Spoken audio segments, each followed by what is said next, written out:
happy Friday. Happy Friday. Happy Friday. Beautiful Friday here. Yeah?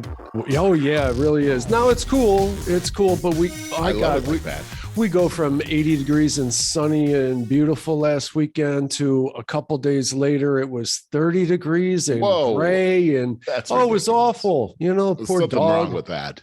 Yeah. Poor so dog. Much. Yeah, because I wasn't taking him for a walk. Forget about it. I was in 80-degree land, you know. I always think about how, here we are. We go outside and it's hot or it's cold, but we got shoes on. The poor dog. Oh, I always think about that. It's a real thing. Now, obviously, they have more of a tolerance to everything, but at the same time, in the winter, when there's a bit of a melt and we're walking through basically ice water. Right. You know, because there's ice there and water. And that's something to absolutely consider. And, you know, my mother says this, and it's really, it always sticks with me, is a dog can't tell you how they feel. Right. Even if they have a mild stomach upset or anything like that. You've been giving them food that doesn't agree with them. They can't let you know, you know? Right. So you got to really try to look for signs. I remember when I had Stella, sometimes in the valley, it gets into the 110s. Yeah. And I'm like, I'm not taking my dog out there. She'd be like, I gotta go to the bathroom. I'm like, you're gonna have to hold it. Cause I could just, to me, it was like, I'm going to bring you out there. I could just imagine her just walking on hot lava. Oh, And I see people out there with their dogs. They're not thinking about it. Yeah, you could cook an egg out there on the sidewalk. They just don't realize. I went through a lot of years like that where I wasn't realizing that either. Huh. So, you kind of learn that stuff along the way. See, we got a nice shot of Charlie as we speak. Oh, look at him. Isn't that a good spot for him? Yeah, it's perfect. Yeah. It's like designed for him. Buddy, welcome to Over 50 Starting Over. I'm Barry Edwards. And I'm Merle Garrison. So, Barry, we talked last week. I was really impressed with your midweek podcast on your fast, and I thought you did a great job on that. Thank you. Congratulations. You did a 3-day fast. That is no small task, by the way. That's actually monumental right there. Thank you. So, now you've gotten past it. How do you feel about that whole thing now? Do you feel effects from that? Tell our audience. Oh my God. Yeah. So I did a play-by-play of it that I shared. If you go to Over 50 Starting Over right now, you would see it. Actually, by the time this comes out, this will probably replace it. Anyways, Merle. Yes. So I feel incredible. Today I'm on top of the world. I had the best workout this morning. I just crushed the gym. And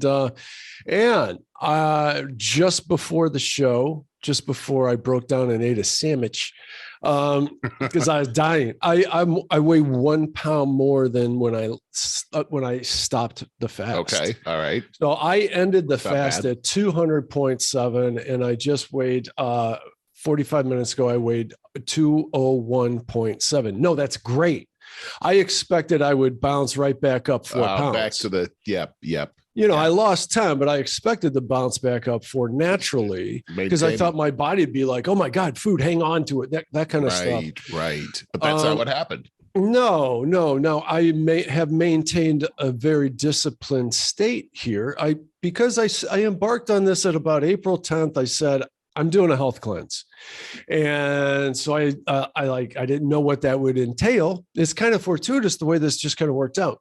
Right. And I started doing the intermittent fasting. Now, mind you, I was also eating well and clean during the intermittent fasting. The problem with intermittent fasting is that the buzz on it is you can eat whatever you want just in between these hours. They always say that. And that's where people screw up. Too good to be true. Well, that's the compulsiveness of inherent Americans that will lead you on a compulsive lifestyle of going up and down, up and down, up and down with your weight. It's very unhealthy. This reminds me of the what was the low carb thing, the Atkins diet, where they were like, oh, eat as many cheeseburgers as you want bacon. to, you know. Just eat eat a pound of bacon all day long. Have a pound every sitting. Yeah. There was some truth to it, but it's not healthy. So no matter what you're doing, your end game should be to slowly exit it and into a more moderate lifestyle and maintain. That should be the end game. Dr. Adkins died pretty early. He fell down, but it had everything to do with the fact that he was overweight and he was unhealthy. Oh, wow. And so I didn't know that. Yeah. Yeah, it's one of those things. So Merle, I wanted to say, so I went in, embarked on almost 2 weeks of the intermittent fasting, eating healthy. During that time, I lost 6 pounds. And then, as coincidences go, and you know, I don't really believe much in coincidences. I don't either. I happened to be listening to Rogan podcast with Bill Maher. Bill Maher's talking about doing 5-day fasts several times throughout the year. He's explaining why, how you get this clarity from it, and how your body will switch from into ketosis, where you're not hungry because it shifts its food source. He explains all that, and I'm like enthralled. I get on the podcast here 2 weeks ago. I'm telling you about doing this intermittent fasting. You're telling me that you did a 3-day fast. I'm putting this all together going, oh my God. This is your destiny. I got excited about it. I did some quick research on doing the fasting, found a great resource, and I did it. So on the heels of the 2 weeks of intermittent fasting, I did the 3-day fast. All of the stuff that is said about it, meaning that you will go into ketosis, your body will make the shift in its food source and you won't be as hungry, is very true. In my 3rd day, I really wasn't very hungry at all, to tell you the truth. Mm-hmm. And until I started thinking about, I saw the end. You know, I saw the end coming. You saw that. And then then I got starving. A big steak over on the other side of that finish line. I made a big giant salad, and that honestly was what I was craving. I really was craving light nutrition. That's kind of incredible. That's what you were craving. Well, you know what's funny is on Saturday I was riding my bike, went for a bike ride. I went down that was the beautiful 80-degree day, you know. Yeah. I went down to Little Italy, and that was just like a midsummer swing. Everybody's out and everything. I went to the cigar store, got a couple of really nice cigars, and I'm making a turn and I hear Barry. And I look over and it's Sue, Lisa's dear friend, Sue, and she's with a friend. I just ride over there. They're sitting at a table at La Dolce Vita, and I didn't mention anything about I was on my first full day of a fast. But her friend Nancy was drinking this real tall, beautiful looking Bloody Mary, and my God, it looked delicious. Yeah. And then they got served this caprese salad, which is that tomato with the cheese and the basil and all that. Dude, that's when I decided that I wanted the salad as my end game, because that got stuck in your head. That looked so refreshing. It just looked like my body was craving exactly that. So that's where that came from. I wanted to finish with the clarity thing is also very true. So it's said that your body goes, you know, when it's looking for the alternate food source, it's actually eating the crap off of your cells. And so completely detoxing. And I have more clarity and just I can run through a brick wall right now feeling than I can remember having. Now, you did some exercise during your fast, and I would think that if I were considering it, but if I wanted to find out how you felt afterwards, because typically, you know, some exercises, especially cardio, can make you hungry. Oh, how did you feel after you said you went for a bike ride? How did you cope with that after the bike ride? That's nothing to me. It's just like the walking. I took Charlie for tons of walks, and one on Sunday, my second day. Yeah, that was my second day. And my second day was not quite as hard as the first day, but it wasn't as easy as the third day. The third day was kind of easy, to tell you the truth. So anyways, on our second day, we took a big, long hike along a ravine and, you know, these trails through the woods, up and down these hills. It was strenuous, but it totally took my mind off of everything. These that's walks, dude. Yes. So my point is, even though the resource material that I've shared and followed said, take this as like a physical and mental holiday, man, for me, the walks and everything is imperative to take my mind off things, keep me active and preoccupied. The bike ride was just the same thing. But no, I would not go to the gym and do heavy stuff. I wouldn't get on a cardio machine and run my ass off and type stuff and then go lift weights. No way. I wouldn't recommend that. Now, you said that there were some people that were you told them you were doing a fast, or of course you were on the podcast, but you got a little bit of criticism on that. Just a little. Yeah. It's funny I think it's just when you're going to embark on something kind of tough where anybody could do it, but hardly anybody's going to do it.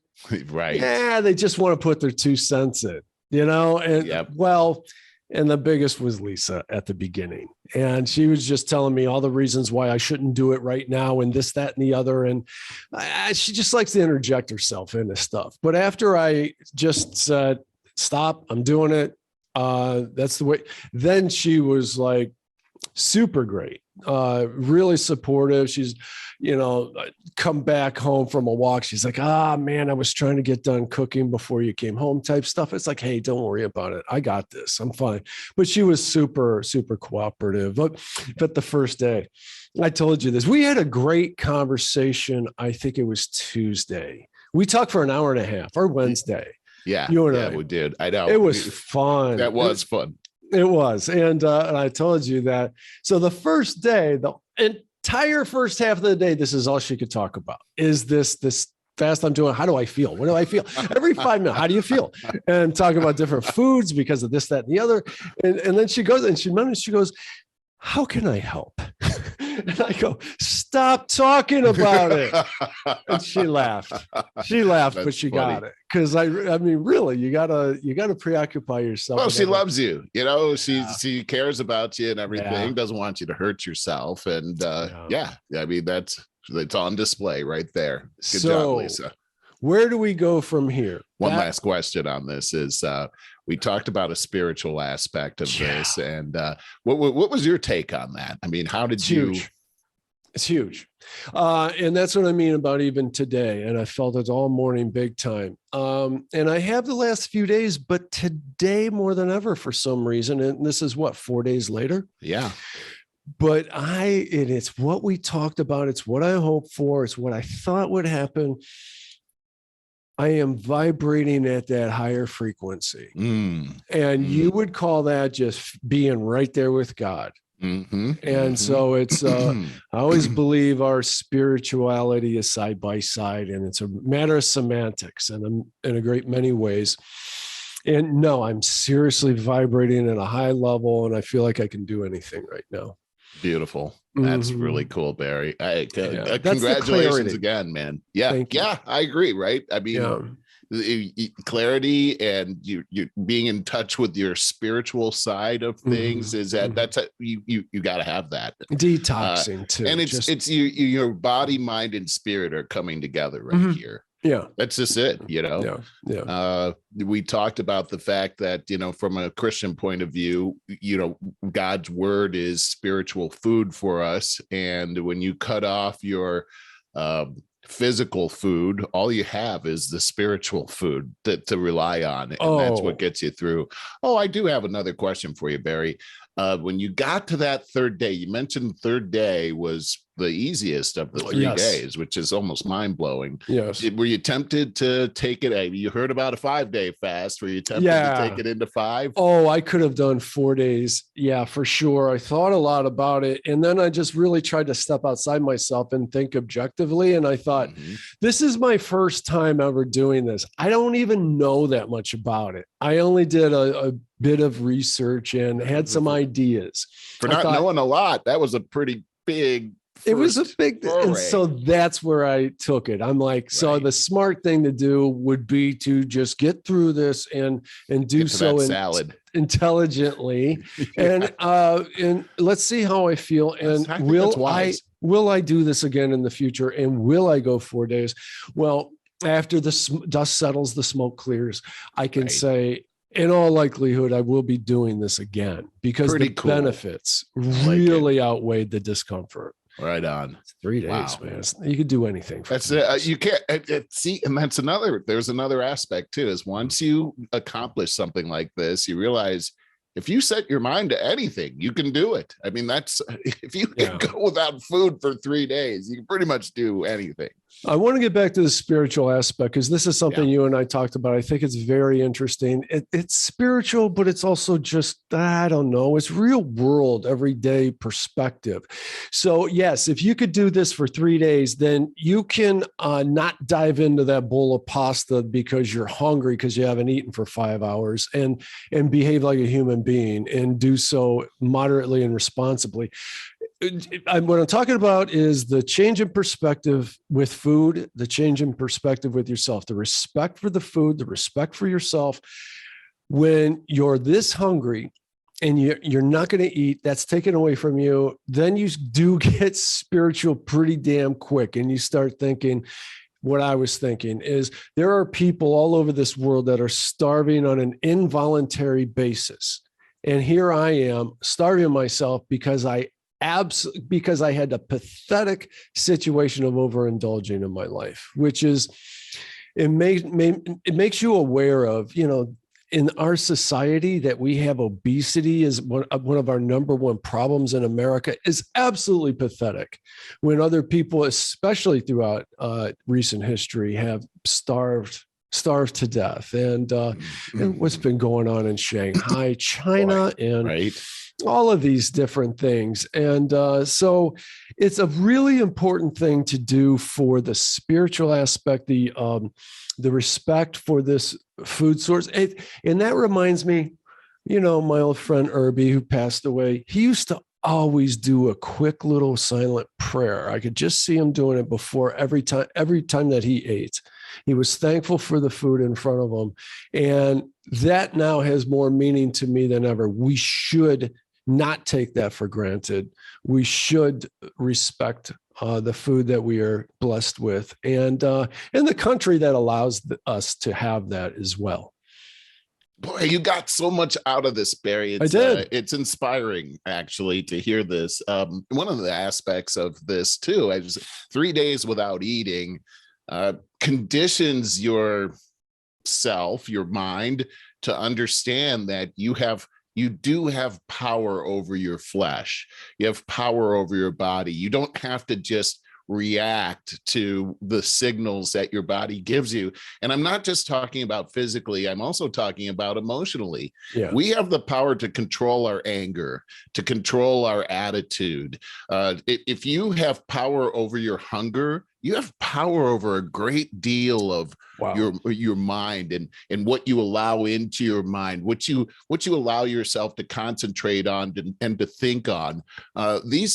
Your story shows evidence that you have power over all of those things, that this has actually taken you to a higher level of consciousness, actually. And it's a beautiful thing to see, and I just love this story, Barry. Thank you. So I want to just end this with saying that I started this off on about April 10th, saying I'm going to do a 6-week cleanse, which will bring me to June 1st. Well, I got 4 weeks to go yet, man. And you got a great start on this. Where do I go from here? Well, I was on a podcast yesterday, and on the AI Nerd podcast, we actually did it live. It was very cool. I know I didn't tell you about it because, frankly, it showed up in my email the day before, and I'm like, when the hell did I sign up for this? It was a while ago. I didn't remember. It's like, I guess I'm going to be on a podcast tomorrow. And It was a terrific experience. And it is with Thomas Helfrich. I'm going to have him on as a guest on Tuesday. We already set it up. He's really good. He's a really good personality. And he's like, do you want to do this live or do you want to do the old standard thing? And I'm like, well, let's do it live. I mean, what the hell? And he goes, wow. He goes, man, nobody ever wants to do live. It's a whole So different he was ballgame excited. doing it live. Even though Well, we're pretty much one take on this, you do a little bit of editing, but it's still different. It is, but it was kind of better because he's like, go ahead and throw this out to all your social channels right now. I'm going to do the same. So we took a few minutes. We did that. We're like, hey, we're going live. Here's the link in just a couple minutes.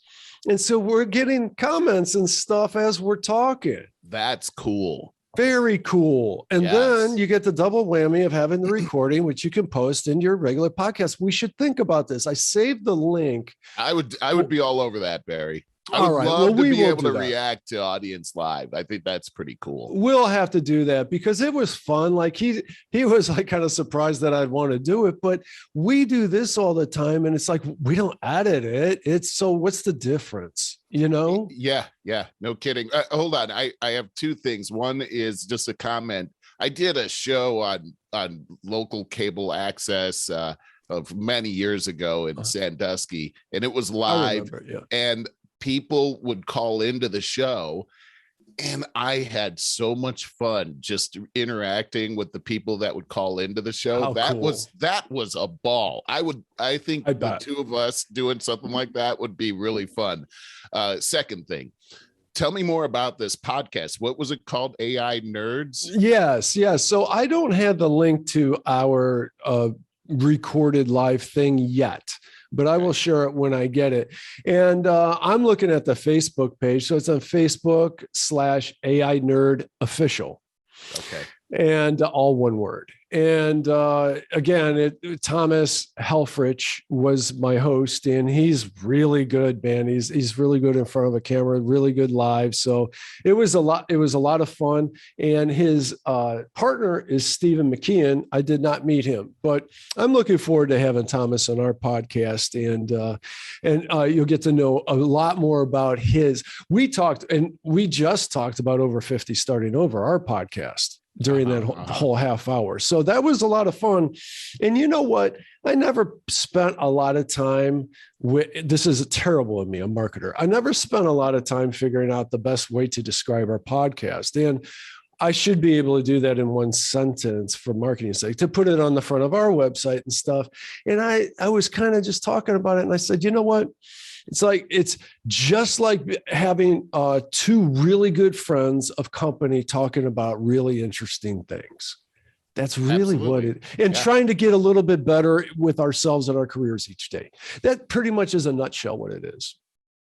I like it. I like it. But there's also another aspect here is that, we come from such different backgrounds. There's similarities. We talked about that. There you go. Good. Because that's important to me, just being able to, I think a huge thing, and we've talked about this a million times, but a huge thing is just being able to have a civil conversation and come back to reason.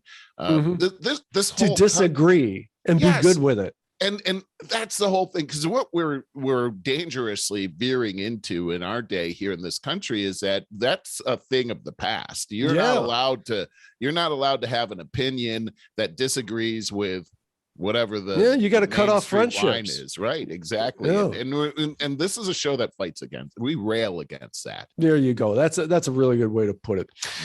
Okay. In other upfront things, I wanted to say that just Wednesday, I got news from Dan the Fireman that a mutual friend of ours passed, Biagio Russo. And he's a friend of ours from like way back, like 15 years ago. I used to be in this big party crowd. Every Friday we all went out, met out somewhere and all this stuff. He was a big part of it, a huge personality, just loved by so many people. He died in his sleep at 70 years old and leaving behind his wife, Jane. Wow. And I just want to say that a lot of people are really going to miss him and his big, giant personality. But it's like Dan and I talked a lot about, it's like, well, we're at that stage now where it's like I told him, my friend Jay, said to me back when our wrestling coach passed away about 5 years ago. We're walking in to the funeral parlor from the parking lot together. Jay goes, "Wow, used to be only we only saw each other at weddings. Now we only see each other at funerals." Isn't that a strange change? Isn't that the truth? Yes. So yes. That's the kind of stuff that we do. I'm just going to say with Biagio, he passed in his sleep. It's hey, what a blessing that is. And then Dan and I had the conversation about, he would express that, I better get on the lifestyle thing. Not exercising, lifestyle's kind of hurting us here. Probably should do something about that. And I just said, I said to Dan, I don't know, man. If you make it to 70s and you don't have any huge regret, you make it 270 and you don't have any huge regrets. I don't know. You lived a full life. So certainly nobody could say that that 70 is young. Too like young. Okay, yeah. You oh, what a shame he died so young. But I plan on living past. Well, age. I know we had that conversation. It's like, well, what do you want to do? Do you want to make it to 80, 85? And it's like, well, I better feel pretty damn good myself. I'm speaking for myself. Right. I don't want to be there unless I'm feeling great. And it has to be me sacrificing everything that makes life enjoyable. Nah, I don't want to be there either. So I'm with you on that. I don't want to be in a vegetative state or be a huge burden on people. Those are two things that we have a bit of control over those kinds of things. And back to moderation. Yes. And back to what you just went through and your goals that you have here today. And they're in, the physical exercise is great that we talk about. Mental exercise is great. We've talked about that a lot as well. And just memory things and all that. I've mentioned my guitar playing, and I wouldn't play here right now, but for me, I enjoy it. It's so stimulating, and there's so many. It taxes you in a good way, because you're using a different part of your brain. For sure. That I don't know. I can't. There's a spiritual aspect to that as well. It's agreed. It's pretty cool stuff. But, and you get a chance to tap into a creative aspect of yourself as well. Yeah. Exactly. So, wow. One final thing, I'm sorry to hear about your friend on this. Thank you. It's the kind of stuff that we're all dealing with. One final thing, a really piece of good news here. I just got this from look at that. My friend, looking. The author Jim Paluch. And it's really gorgeous. This and is the cover signed it that Barry did a couple months ago. Yeah. Thank okay. You. Nice. Yeah, it says, Barry, your support, creativity is inspiring and made a big difference. Made a difference. Thank you, Jim. And really proud of that. Really proud of Jim's writing. Really proud of my cover. I think it's a fantastic book, and it is available on Amazon. I will share the link in our show notes. What an accomplishment. That's really cool, Barry. Agreed. Thank you. It's a very proud moment in my career, to be honest with you. Yeah, it has to be. And what beautiful work. I mean, that Thank you. I would, I love going to the bookstore. It's one of my, the bookstore and the bike shop are two of my favorite stores to go to. I'm not a shopper, but if we got to go, those are the places, the motorcycle store too. Those are the three places, man. I love a good book, and I could just see that thing totally capturing my attention. That's the way cool. You have your cover right there. It's Thank pretty you, sweet. Man. Thank you. So let's move along to whatever you want to move on to, because we already been for a half hour talking about all this health and dieting stuff. Well, I wanted to bring up something that you mentioned, that we had a conversation this week, and it was really fun. And it was. You mentioned, have you seen the libs of Tik Toc? And I hadn't. Right. And you were like, dude, you got to check this out. It's outrageous. And I'm like, immediately I jumped on it, and I was hooked on it for like an hour. I couldn't stop watching these. I did too. Crazy. And the thing about it, if you haven't watched this, you gotta check this out. It's outrageous what's going on with these people. And Barry, I just gotta ask you, man, or let me just make a comment. This is all in the news because this reporter from the Washington Post had doxed the Outed. creator, Yes. the creator of Libs of TikTok, Mm-hmm. because she's obviously sees herself as a liberal and somehow felt offended that they have this thing called Libs of TikTok. So I'll just explain Libs of TikTok. The person that put this together, what this person is doing, I think it's a she. What she's doing is she's just going on the internet and finding TikTok videos. Mostly it's teachers, I think, that are speaking, and they're just coming on and they're voicing their opinion, and all for everyone to see voluntarily. They're doing it on their own volition. And all she's doing is she's putting together like a 5 to 10 minute compilation of these different like 1 to 2 minute talks right here. And nutty people. I mean, these people, they're the clothes that they're wearing, the makeup. I mean, I'm almost speechless right now. Well, you know, I did the same thing you did. I went down the rabbit hole for like 45 minutes or so, but I got to the point where I couldn't watch anymore. I did too. That's what happened to me. I almost felt sick, like nauseated. Me too. And there's one more thing I want to mention is that misnomer, libs of TikTok.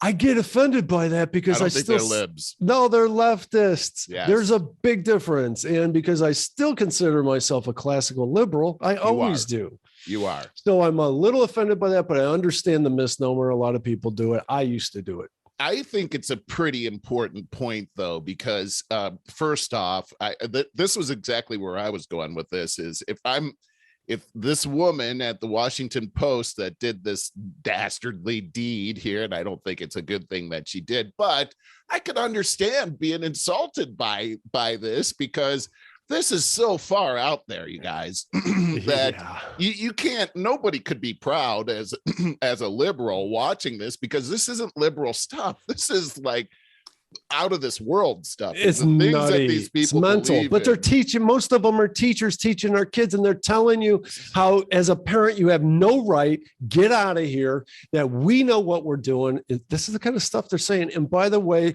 look it up on YouTube for yourself. Just type in libs of TikTok. Yeah.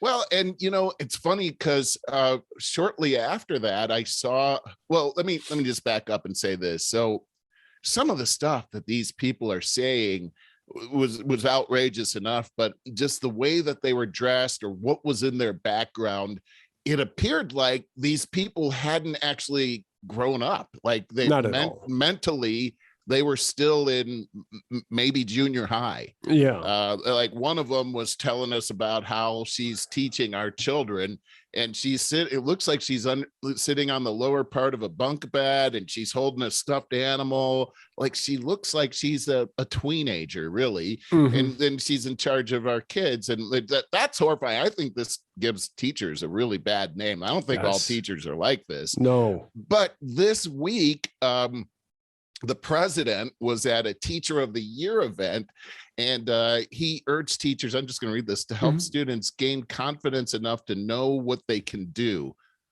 Okay, I guess that's. Could you read that again? I didn't. Yeah, he says, help students gain confidence enough to know what they can do. And then he says this, Joe Biden says to teachers about their students, they are not somebody else's children. They're yours when you're in the classroom. And boy, what an interesting turn of events. It's like he didn't realize that was going to go out to the public eventually. He was talking to a room full of teachers of the union or something. Yeah. So he was pandering. Exactly right. He was pandering at the moment, but he doesn't have the realization that it's going to go public. Well, and the fact is, in this libs of TikTok, these individual teachers are echoing pretty much the same thing, that these are our kids. You don't have any, parents don't have any rights to come in and do this kind of thing. And we're going to do this because it's the right thing to do. You know, it's and here's the president endorsing that seemingly. I know. It's a scary thing. I mean, I know, Barry, I mean, for me, I can remember with my kids going through, especially high school, That was tough, man. But going to school at LA Unified School District is pretty tough. I ended up having to come down to the school a bunch of times, and they got conditioned to not like it when I came into the door, because it's like these are my kids. I've taken responsibility for my kids, and they're going to succeed whether you guys like it or not. And I saw so many crazy things there.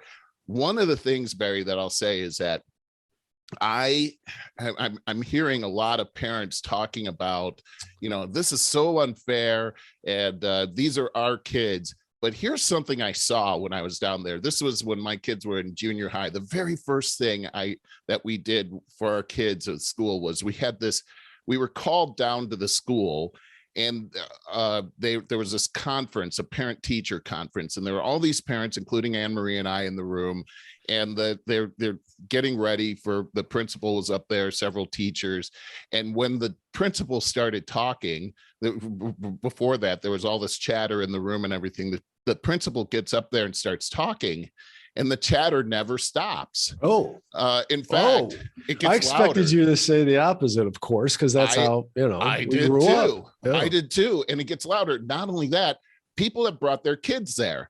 And it's like, this was a parent-teacher conference, and the kids are talking at the top of their lungs, and nobody's going, shh, or, hey, can you keep it down, or anything. Wow. Henry and I couldn't hear anything that they were saying. Okay, so that was our first experience there, culminating in one of my last experiences there when my son graduated. The same thing was happening. We were in the crowd. They were giving the ceremony and everything, and we're surrounded by all these parents that would not stop talking during the ceremony, and we could not hear the ceremony. And finally I said, hey, I said something like, can you keep it down? I want to hear what this is. My son's going to graduate. Well, dude, that was the wrong thing to say. I was threatened. People told me my wife was threatened. This woman told me that she was gonna kick my wife's butt. Really? Dude, we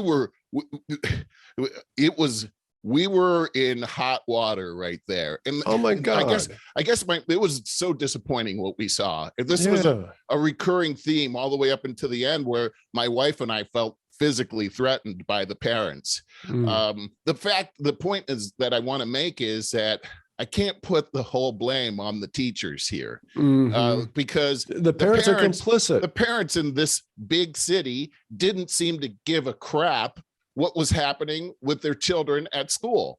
It's not only they sort that. of relinquished their kids' lives and welfare to these kids, making the teachers' kids. Even at oh boy, I have noticed that. I'm going to say this first, because I was going to say at a micro level, I've noticed that, okay, the far left likes to, AOC will do her word salads and talk about the micro and then the macro. And Crystal Ball started doing that on Breaking Points. But anyways, I wanted to say on a smaller level, smaller scale, it sounds like these parents are all about the lawlessness. Like, and then what? You want to impose rules? What? And then hate you for it. Well, look what happens at a larger scale from there. And it was terrible. It was terrible. Barry, we went to this. Hallie she decided to be in the talent show when she was in 8th grade, which I thought was very brave of her. Anne Marie and I were in the audience. Especially at 8th grade. I can't think of a more self-conscious period of time. Not only that, she was doing a dance. And talk about courage. I don't like to dance in front of people, but just in front of your whole school, and you're up there. I mean, talk about exposure. But the crazy thing was this: there was probably several hundred people in the crowd, including the students. When the lights went down and the show started, no one shut up in the crowd. I mean, you couldn't hear what was happening on the stage. Not only that, but you know that Axe cologne.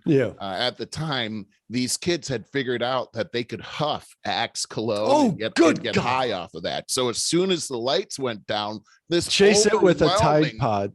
Oh, this overwhelming odor of, when somebody's wearing too much cologne, it was suffocating. Remember Polo for us back then? No, yes, right. Everyone Yeah. wore a polo. Well, these Yeah. kids were huffing it though, so they're getting high off of I this can't stuff. believe that. And Ah, hell yeah. and so it just right in front of all these teachers. This is eighth grade. This is junior high, and they're talking. And so the person that was in charge of, like, the music teacher, she was in charge of putting on the thing. Several times she would get up and grab the microphone, and it was sort of like that Cheech and Chong thing where she just screams into the shut up. And for a second there's a lull, but then immediately it goes back to this terrible chatter and everything.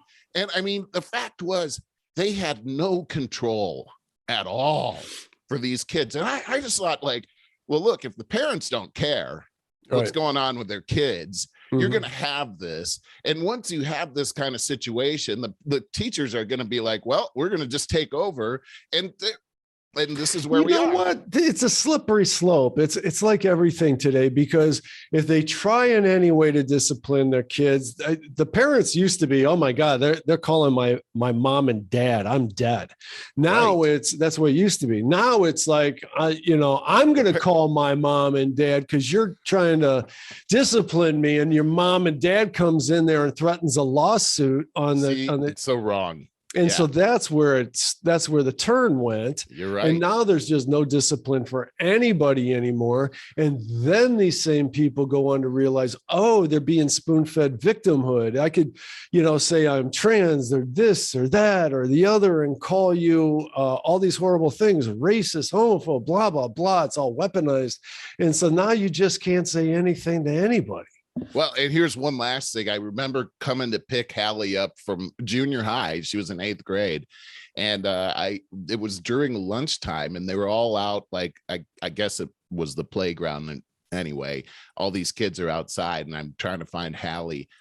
I have, when you would see, I'm a big guy, when we were in junior high, we all swore when we were in junior high, right? But if you saw a parental figure, you tamped down on that stuff right away. Not anymore, boy. I'd never heard language like this. A lot of it was referring to me. Oh my Look God. at that big black MF. And it was just like, oh my God, you're talking to me, kid? This is eighth grade. Right. And so you had a complete breakdown of society happening right there. That's now I'm seeing it in this huge grand scale, and libs of Tik Toc is a perfect exemplary of what's going on and what's broken. It's terrible. Look at it, it's entertaining, but after a little while it'll make you sick to your stomach. For sure. I'm again deferring to you. I have, for what I want to talk about, I think we should save for another show, because I want to talk, I'll just lay the groundwork. I want to talk about edible mushrooms, how they may protect your brain, but mushrooms on many levels. I want to talk about psilocybin mushrooms and a lot of the good that's coming out of some practice with those. But yeah, a lot of things about mushrooms, but it's a big, big discussion. I think it'll be it for another day. Maybe next week. All right. Well, that sounds interesting. Okay, so in the meantime, since last week's show, Barry, the Elon Musk prevailed, and can't believe it. Looks like this is happening, that he's going to own Twitter. Mm-hmm. I don't know, this is really crazy. I'm just going to read something that he wrote. After this was consummated, he said, free speech is the bedrock of a functioning democracy, and Twitter is a digital town square where matters vital to the future of humanity are debated. I also want to make Twitter better than ever by enhancing the product with new features, making the algorithms open source to increase trust, like that, spam bots, and authenticating all humans. Twitter has tremendous potential, and I look forward to working with the company and the community of users to unlock it. And the leftists right there. Oh yeah, but I'm going to explain open source. Open source means that any programmer, anybody, can see the code behind under the hood, right? And the importance of that is that you can actually see how and what is being censored in pretty much in why. So it's a complete open book, rather than the Secrecy. The secrecy behind the censorship that's been going on. And this is why the left is up in arms over losing their control over speech. And I see that our federal government in like 48 hours put together a task force on policing what is going on, trying to police what is going on with Twitter, because they're so worried about breaches in content. The way they are wording things make them sound like superheroes, but the truth of the matter is they're trying to get control of free speech back. They're terrified of losing it. Well, that's exactly right, Barry. I totally agree with you. And I think that this is revolutionary, what's happening right now, and has the potential to change a lot of things that are happening right now. We talked earlier about reason and how important it is in our society, and how this is a lost art form. But with this purchase that Elon Musk has done, the potential for that to come back is there. We're going to have to see how this all works, but we've had some pretty big things that we should have been able to talk about in the public square that were taken completely off the table. One of those was the Hunter Biden laptop biggest thing. One. And I wouldn't say it that's shaped the biggest, election. but it's I think it shaped the election, man.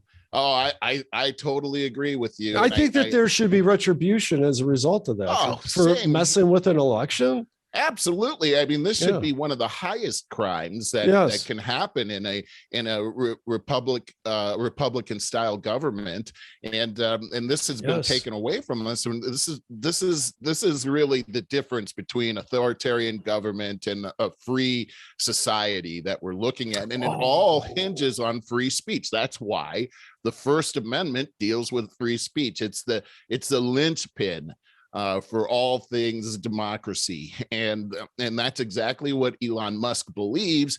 And so this is what's happening. But at the same time this is happening, you've got, as I'm saying, this Hunter Biden investigation that's going on in the news.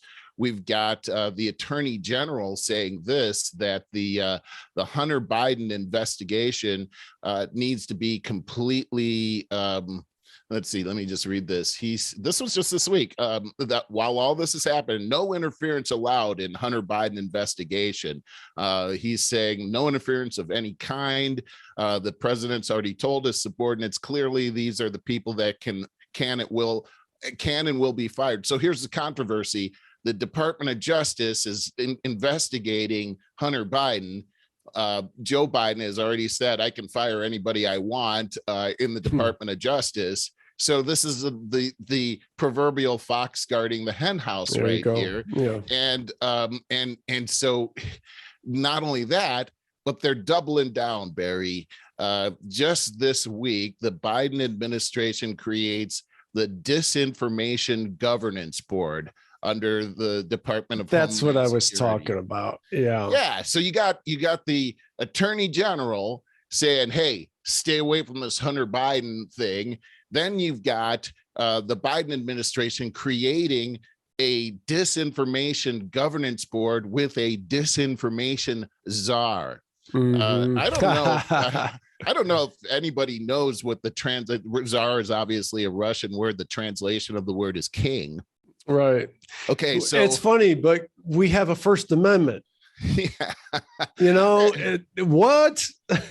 Something's not adding up here. And we've got a constitution that clearly states that there is no form of class system or royalty here in this country. But when you make somebody a czar, you're actually giving them a royal title. Yeah. This person that's coming it's not the first time though. We've had drug czars and different. I think it's we've used it wrong. Before. I think it's wrong. I agree it's wrong.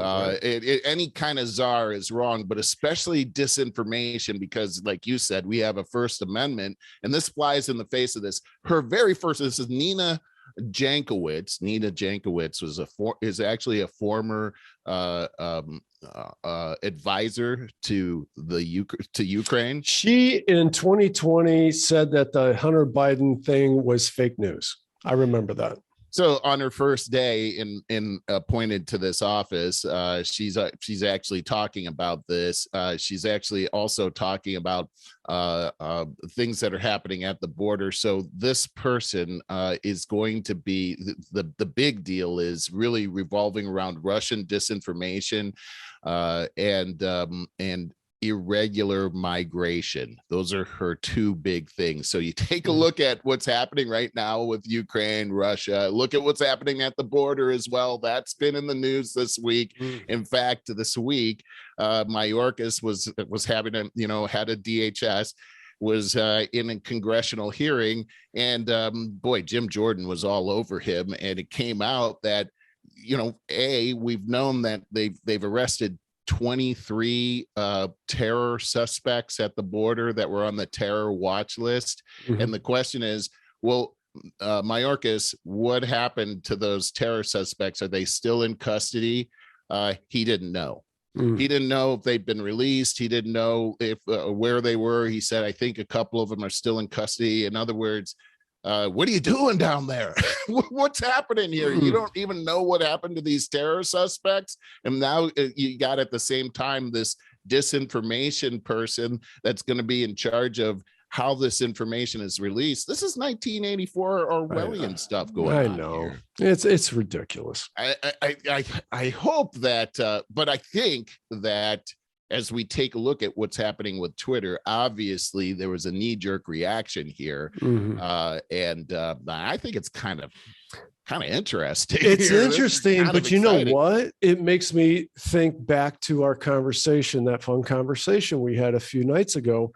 And we were talking about stuff like this and came to the conclusion, it's like, here we are all giddy that it takes a billionaire to, one, rescue our space program, two, build like these underground tunnels, high-speed tunnels and stuff like that, three, turn the electric car industry into something viable, and four, and most importantly, save free speech on social media. Okay, now we got another guy who's a billionaire meddling in the healthcare industry like he's some PhD, and that would be Bill Gates. And then we got Bezos in running the Washington Post, amongst other things. We're an oligarchy. And this is where we went in our conversation is we're so giddy over what Elon Musk is doing to save our country and how corrupt this is. Our politicians are Trump and Biden and Harris and Pelosi and, these clowns, absolute clowns. And so Musk comes along. This is how you fall into a dictatorship. We're going to happily say, Elon, take the keys, dismantle this government. It is completely corrupt, killing us, taking all of our money from us. Please fix it. And that's how you end up in a dictatorship. We're going to do it voluntarily. Boy, that you said that so well. And we've seen this happen in history time and time again. And really, this is an ultimate, could be an existential problem here for the world. That as we see all of these terrible problems, there's a knee-jerk reaction in humanity, is what it looks like, to say we need a king to govern everything to take care of everything. And while Elon Musk, everything he's been saying sounds great. What if that's not true? What if what he's saying is just what if he changes his mind? What if he changes his mind? What if he gets captured? What if here's the thing too, is you got one person in charge, and how easy, look, we know this, that nation states that are trying to destroy us, what they do is they find something on a powerful person like Elon Musk, or they trap him in one of those honeypot situations, and now he's compromised. And it's all it takes. Now they can control him and they can take over the world. This is what makes it so dangerous. And I really appreciate that conversation too, Barry, that we can see eye to eye on that kind of stuff, because this is what the whole world needs to be looking at.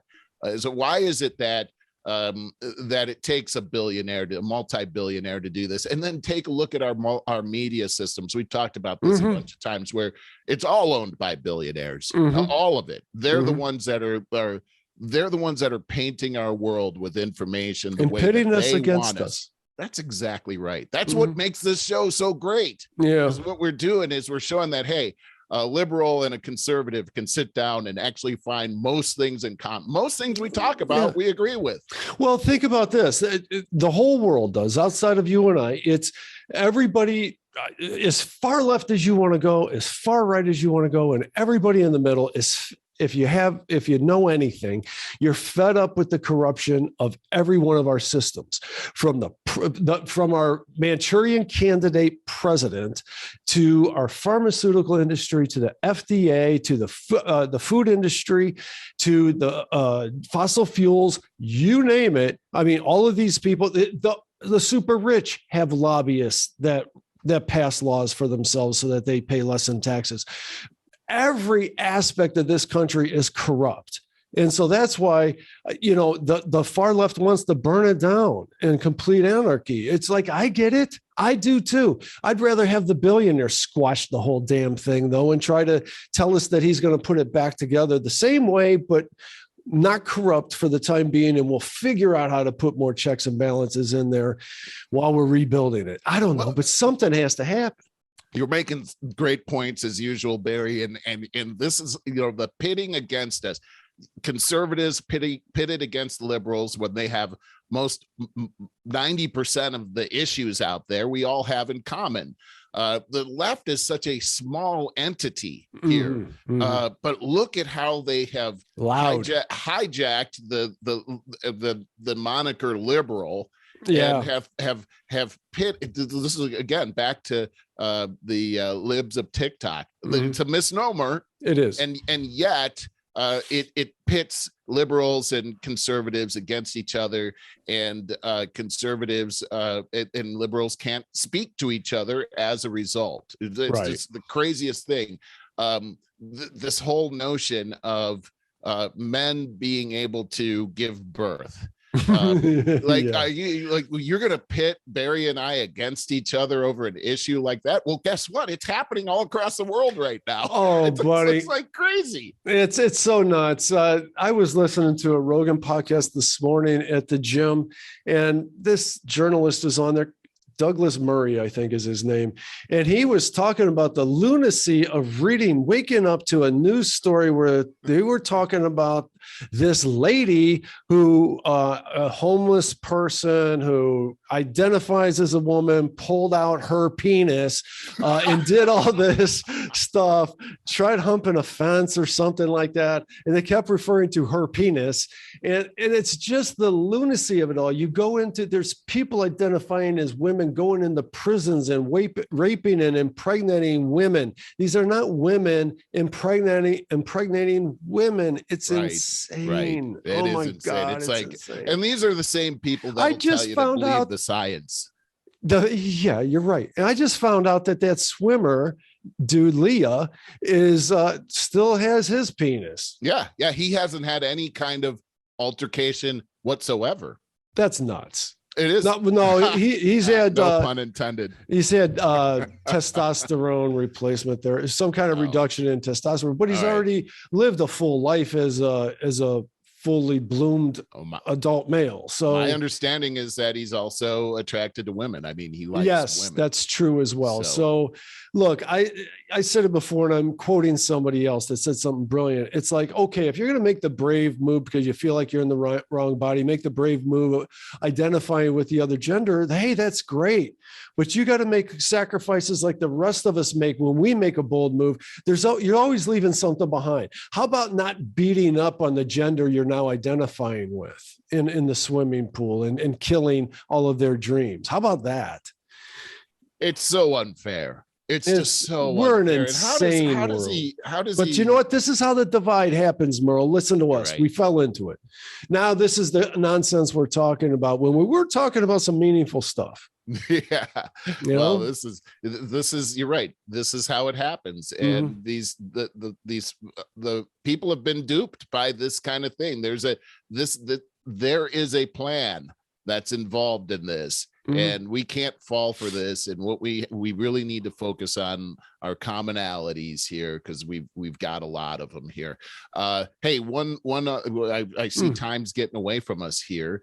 I got one other thing. Biden asked Congress for $33 billion to support the Ukraine effort through September. So I won't. I got it in my back wallet. Yeah, that's no problem. $33 billion. That's nothing. Well, dude, it's not a trillion. We're used to that word now. Well, that's they're conditioning us, right? Yeah, like, my point. Just $1 billion. We're just in the billions. $33 billion. No problem at all. Got it right here. Yeah, pretty crazy. And it's like, okay, but nobody's voting on this, right? Nobody's just that, Merle. He's also wanting to now, because of the midterms coming up and wanting to appease the left. Now he wants to buy out all of these student loans for this one generation, which is unfair to everybody else. And it's like, I'm just wondering, dude, where's the money coming from? Where does the money come from, and why? How is this fair? You get a loan.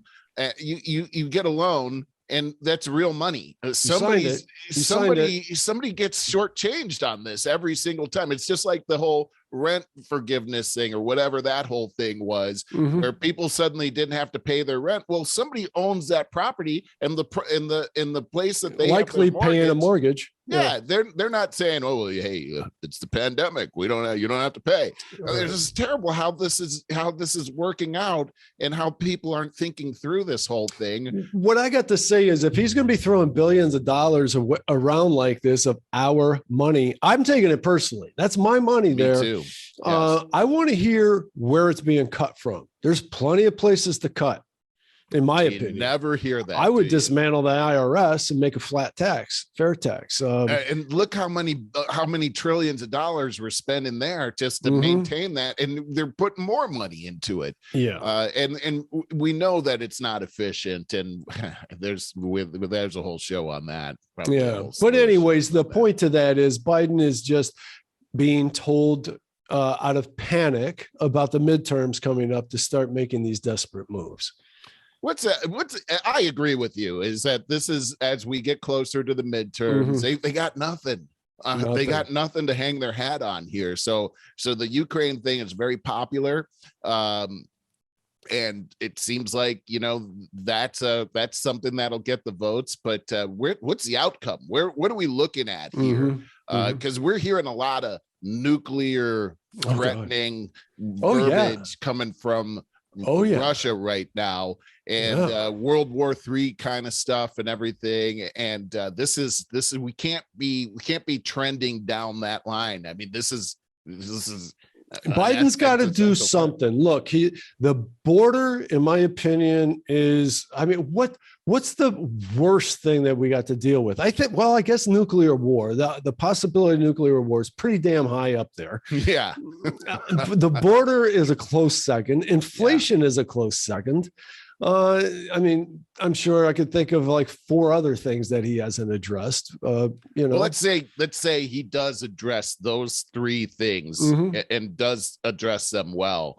Let's just say that would be very, very promising for the Democrats in the midterm election. Yeah, and I gotta say, I would like for him to be able to do well. My definition of do well in all 3 of those situations. Well, I would like him to be able to simply read off a teleprompter. Let's start there. It's terrible. I just saw something just yesterday or this morning before I tuned in here, where he was trying to say oligarchy. Yeah. Oh boy. Oh, I thought it was a different word, because I thought I saw something like yesterday afternoon. Oh, it was a different word. It was we saw the same thing. It wasn't oligarchy. It was something similar. Kleptocracy. Yes, or something like that. Actually, it's a word I'd never heard of before, to tell you the truth. But it had to do with the oligarchy. Yeah. Oh boy, he didn't look good doing that. That was that. There's a problem. There's a problem. Oh, I know. Good God. Anyway, I think we should probably go. Do you have anything for the lighter side? I do. I got something really good. Let me share my screen here. Okay.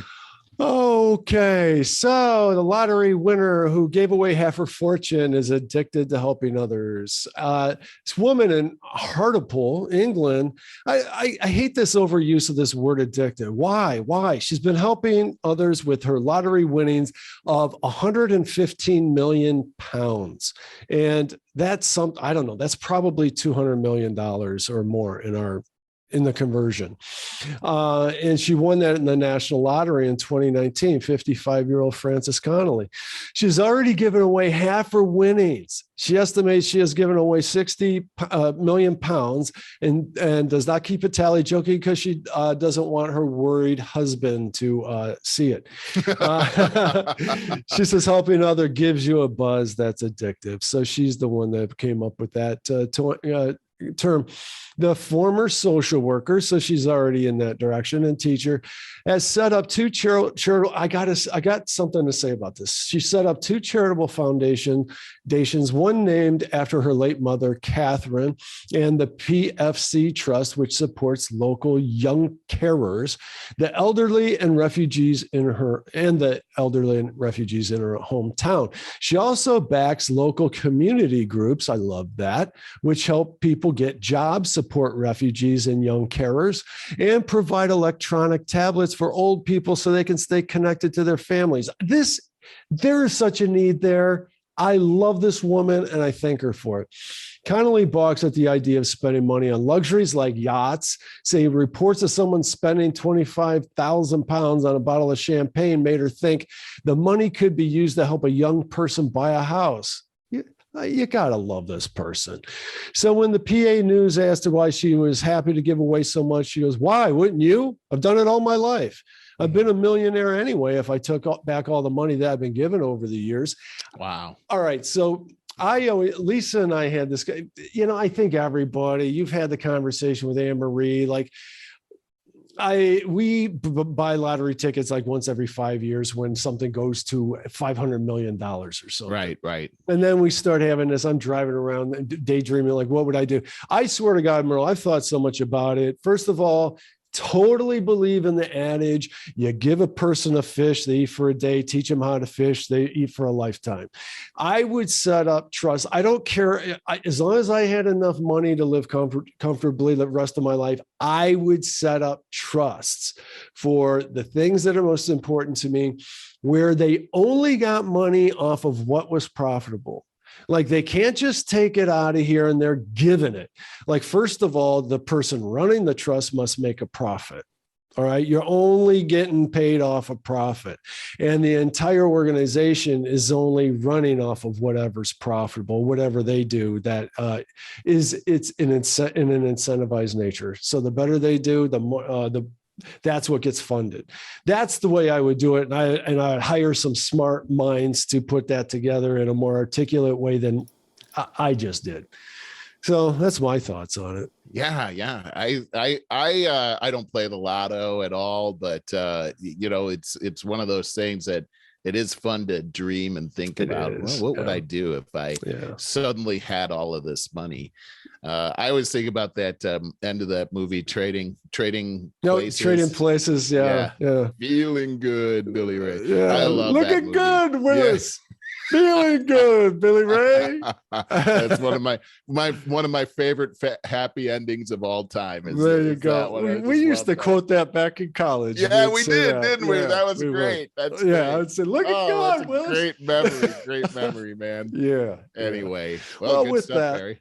Yeah, with that, hey guys, if you want to join us for future episodes, get it right into your email box. Sign up at over50startingover.com. Spell that all out. It's not numerals. And with that, we're going to do an after show, right? Right on. Okay, see you there.